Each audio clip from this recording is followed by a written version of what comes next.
Golden Iris Productions presents Missionary Family Adventures, Beneath the Volcano, from the book by Mark F. Dennis.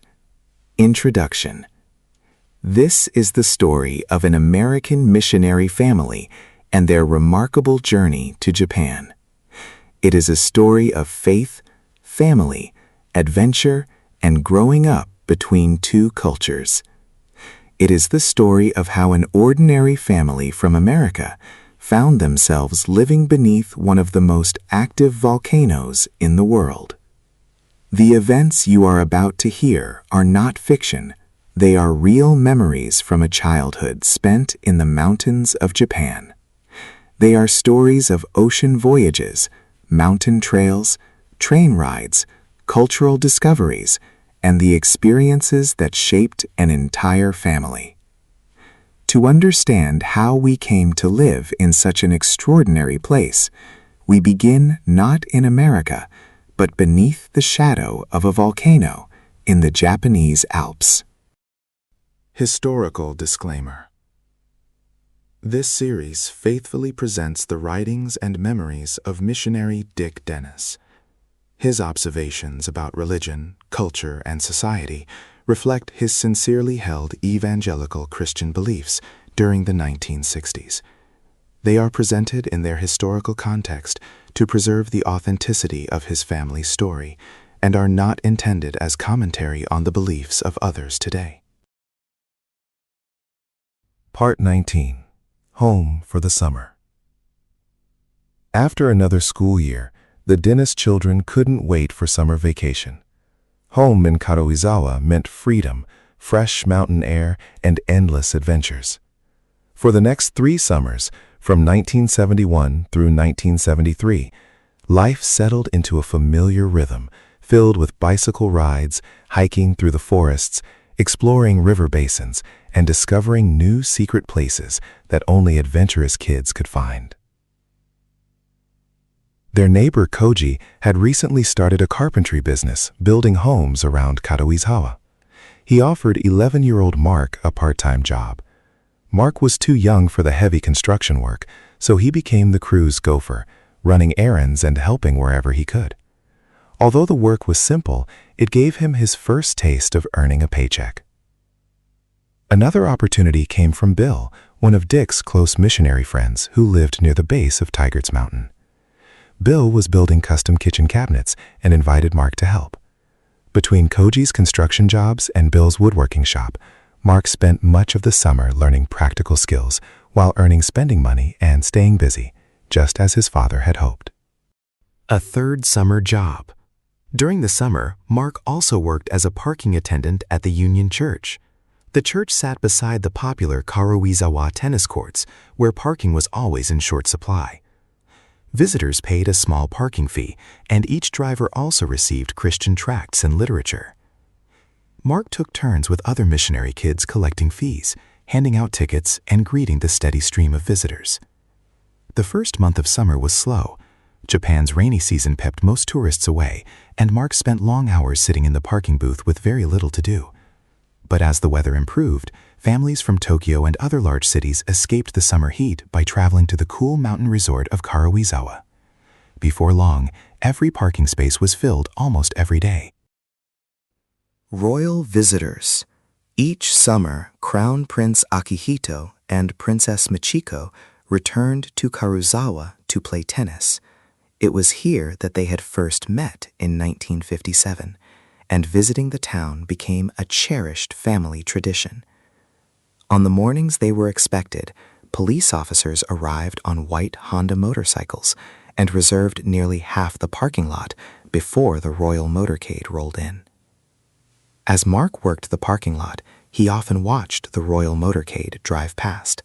The Crown Prince and Princess would wave as they entered, while crowds gathered outside the tennis courts, hoping for a glimpse of Japan's future emperor and empress. For a young missionary boy from America, it was an unforgettable experience to witness history unfold just a few feet away. Idle hands. Dick believed that keeping boys busy helped keep them out of trouble. He often reminded Mark that idle hands make the devil's work. One of Mark's friends, Dave, was a little older and beginning to rebel. He wore his hair longer than most missionary kids and loved listening to Elvis Presley, whose rock and roll music many missionaries considered worldly and inappropriate. To many missionaries, Elvis's music and the influence of groups like the Beatles represented a dangerous culture. Long hair, loud music, and dancing were believed to encourage sinful behavior and were strongly discouraged. Missionary children were expected to live differently, but as Mark entered his teenage years, he found himself increasingly curious about the world beyond those strict expectations. Secret habits. Although the old haunted hut was gone, the wooded property nearby still provided plenty of places to hide. Dave had begun smoking Benson & Hedges cigarettes, and before long, Mark was smoking too. The nearby Suntory property became their favorite hiding place. Whenever Dick or Millie noticed the smell of cigarettes, Mark always managed to invent an excuse. Another friend named Bob often rode bicycles with Mark through the streets of Karuizawa. They spent time with some older Japanese young people who were almost always smoking cigarettes. Favorite stops included the Lamplighter restaurant and the Green Grass leather shop. One day, the shop owner even handed Mark a real marijuana leaf, which he carefully hid inside his wallet to show his friends. The electronic siren. After saving his money, Mark bought an electronic siren designed to be installed on a car. It could make several loud warning sounds and seemed like the perfect toy for a mischievous teenager. He connected it to a motorcycle battery, placed everything in the basket on the front of his bicycle, and eagerly planned how he and his friends would put it to use. One evening, Mark and his friend Bob rode quietly through the streets of Karuizawa, searching for young couples strolling hand in hand down dark, quiet lanes. Sneaking up silently behind them, they would suddenly blast the siren at full volume. The frightened couples would jump in surprise, while the two boys laughed all the way down the street, convinced they had discovered the greatest prank imaginable.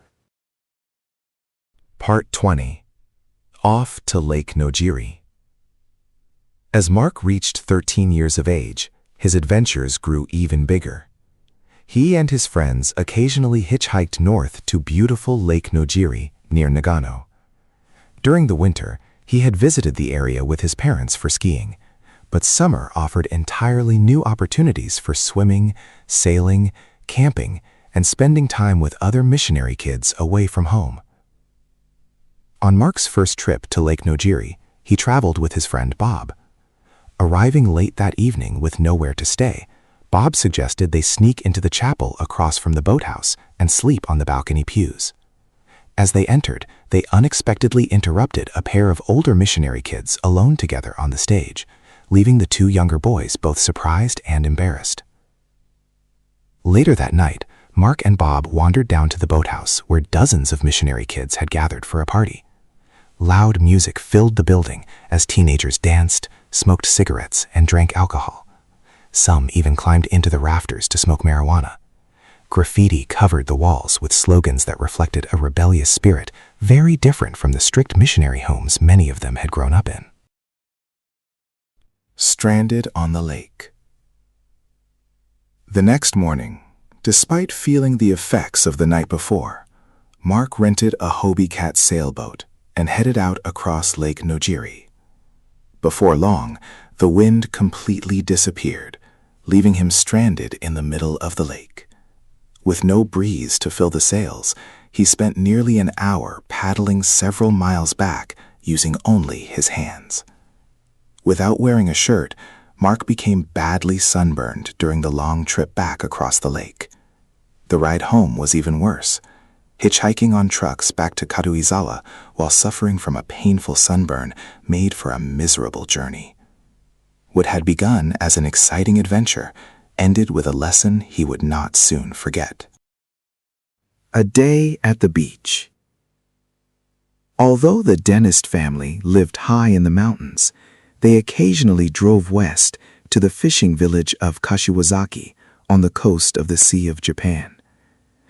The quiet black sand beaches provided a welcome escape, where the children searched for old glass fishing floats, washed ashore, collected interesting driftwood, enjoyed picnics together, and played in the surf. Each summer, the Dennis family also spent time at Lake Matsubarako Bible Camp. Built beside a lake formed in an ancient volcanic crater, the camp offered swimming, boating, canoeing, games, and Christian fellowship. Like the Word of Life camps in America, it was filled with fun, but Dick and Millie were also there to share the gospel with Japanese young people.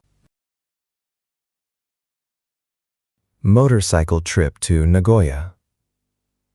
In the summer of 1972, Dick and Mark took a long motorcycle ride to the Nielsen Bible Camp near Nagoya, about 4 hours south of Karuizawa. Along the way, Dick narrowly avoided an accident after hitting loose sand on the road.